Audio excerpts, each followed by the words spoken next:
provide them all these resources and ICT skills, but if we don't address even the access issue, then we are still not able to get as many women.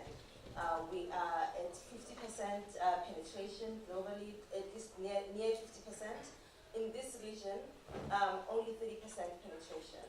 And most of those are women, rural populations, and people who are poor.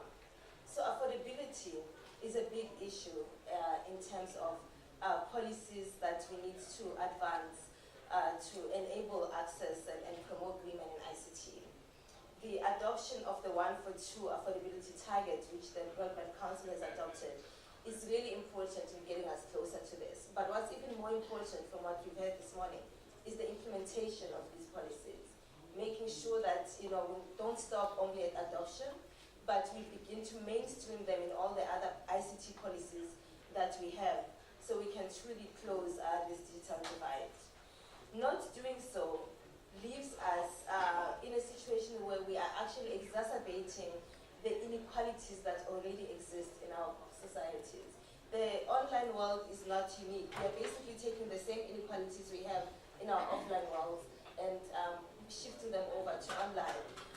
These inequalities did not happen by themselves, and they will not solve themselves. So we need to make strategic decisions and policies, adopt policies and implement them in a way that sustains the effort to make sure that we are working towards closing this digital divide.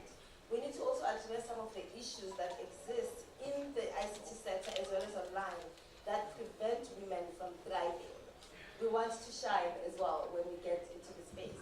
So for example, some of the things that we see when women get online is that they will get online and because of issues around rights online, harassment of women online, they may opt out again.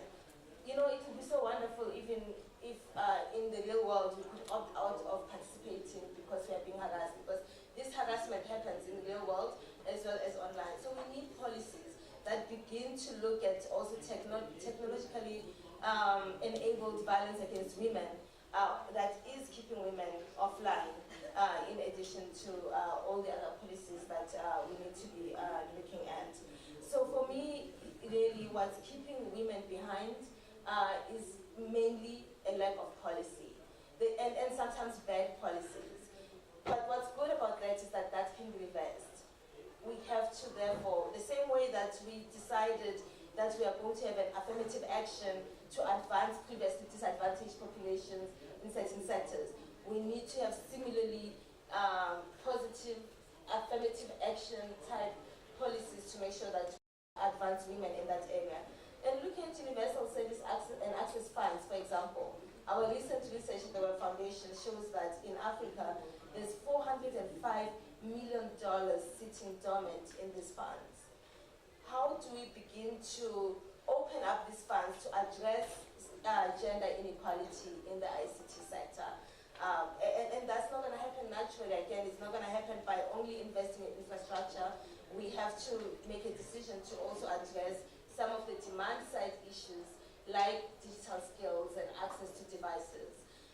So there is an opportunity to mainstream gender in ICT policy, from access to universal